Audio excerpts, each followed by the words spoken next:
Gabrielle Carolina from the Mod Podge Bookshelf, and it's Saturday. Welcome back to Totally Booksessed. So this week on Totally Booksessed, we are talking about our New Year's resolutions. This vlog is taking a lot more thought because, of course, you can do something that's funny, and I'm dearly hoping that one of the girls does something really funny. I'm usually the silly one. I think I'm kind of giving that illusion, and I'm gonna be serious on you guys.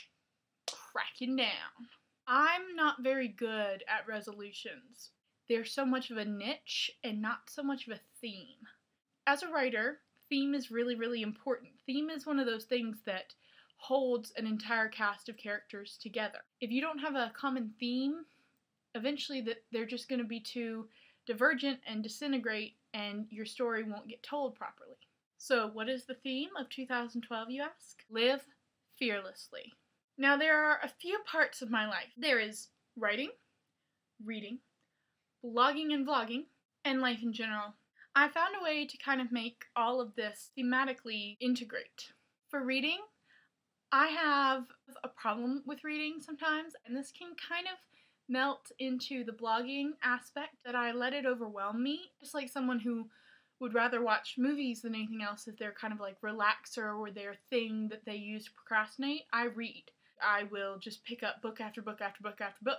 I use it as my way to escape anxiety over doing other things, but I also can get anxious about it because you have, as a blogger, arcs, finished copies, and your own books for review. With arcs, you have a set time in which you're supposed to read them by, and a lot of times you are participating in blog tours or special promotion for that upcoming title. If you get a finished copy for review, sometimes you can forget that someone sent that to you, and you'll treat it just like a book that you bought yourself. And books you bought yourself, though you say with that purchase, I want to read you more than anything, they're the last thing you tend to read. I'm going to be fearless because I'm eliminating the anxiety factor. I'm telling myself, you don't have to worry about it. 1. I am planning to read 10 books a month. My average for this past year was about 14 books a month. 1 month, I will read 10 arcs. The next month, I'll read 10 books from my bookshelves that I meant to read before now. I'll switch over month to month. With this system in place, I no longer have to fear that I'm not doing enough of one or the other, because that's just the way it is going to be for me. That's just how I'm setting down the law. I want to make sure that I'm doing what I can for the book sent for me, but I also want to be able to enjoy it myself and not use it as a tool to procrastinate from doing all these other things. Writing is just, in general, be fearless. I think it's one of those things that probably will be a resolution for the rest of my life, is resolve to be fearless in your writing. For me, this coming year means be fearless when querying, because that's what's next. And I have so many good reasons as to why I shouldn't query my books right now. But at the same time, I'm just have normal fears and qualms about querying. Also, I don't want to write summaries. Insofar as blogging and vlogging go, in the same vein as reading, I'm just setting myself free. At the same time, I'm creating a schedule so that I know what to do to escape from anxiety, not box yourself in where if you don't stick to that, you're somehow failing yourself.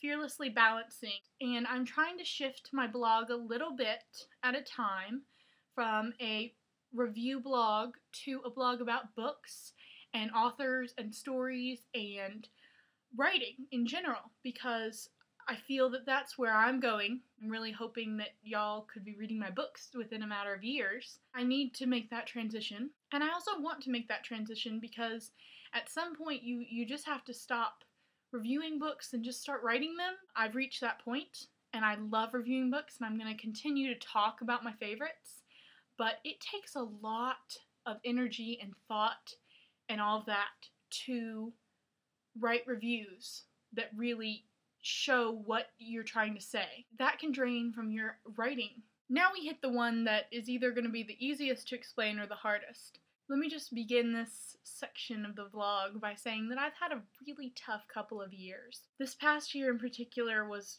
really hard. I'm not sad at all to see it go and to be able to actually have some claim on things starting fresh. I've been dealing with some anxiety and some depression and a lot of fear from that. After you find yourself on the other side of mountains or cliffs or hills or however you see it, you're left with a lot of fears because you're worried about setting off the booby traps of life that will put you back there, and you're also worried that you're either one, too jaded from what has happened, or two, you've not learned enough. I think I was under the impression I should be very, very jaded. That's just not good for you. I want to be fearless in this coming year because that is something that I feel I lack, the ability to choose the fearless thing. You're at a divergent path. I keep saying the word divergent because all I'm thinking about right now is Tris and Veronica Roth. And in fact, right now, so I don't forget, I'm going to quote Veronica. In her interview for the Goodreads Choice Award when she won, she talked about how when she was 16, she would have chosen the faction Candor because at that time in her life, she didn't really trust very much, and she thought that seeing the world in black and white may make living easiest for her. But now, as she's gotten older, she would choose Dauntless because she wants to live fearlessly.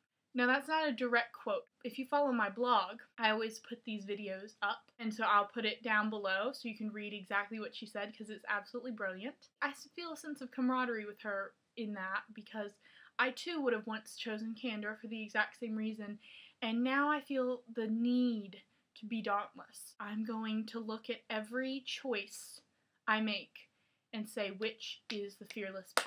Too often, I think we blanket answer in our jadedness or our fear or our pain. See, we group things too often, and though they do look similar, they're very dissimilar. You can make a decision for one reason that you kind of apply to all similar quandaries that is the wrong decision because it either leaves you more jaded or in more pain, and if you had just chosen the fearless thing, you would have been stronger for it.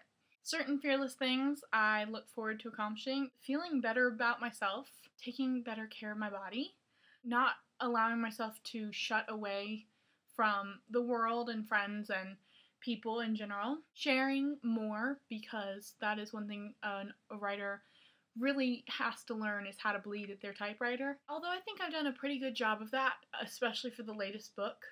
Fearlessness of then allowing people to read it, and there are certain people who have asked to read it who I can't really talk about, but I'm very excited about. Having them enter this world will be a fearless thing.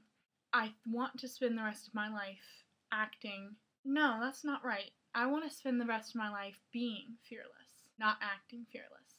I don't want to jump off cliffs, and I don't want to punch people in the face. And as Tris learned, those things don't necessarily make you dauntless. I want to discover what fearlessness looks like in my life because I think I've just been a little too afraid of my own shadow for a while, a little too afraid of ending up back in bad places. As long as I keep choosing the fearless road, it will lead me further and further away from the place I once was. That is my deep, heartfelt, meaningful, gut-wrenching vlog for you. I will be silly next week. I promise. It'll be a resolution. I do want to say that I hope you guys had a very Merry Christmas and are planning to have a wonderful New Year. I know that for some of you, maybe you're not quite at that place where you're over that hill or that mountain or through that really dark valley. I just want to let you know I've been there very recently, and I hope that you make a resolution that will help you to find your way out. There's definitely light at the end of the tunnel. Sometimes time is the thing that comes between you and your best intentions. I'm not going to tell you to live every day to the fullest. I'm not going to tell you that it's all in your own hands, your own happiness. I highly don't believe in that.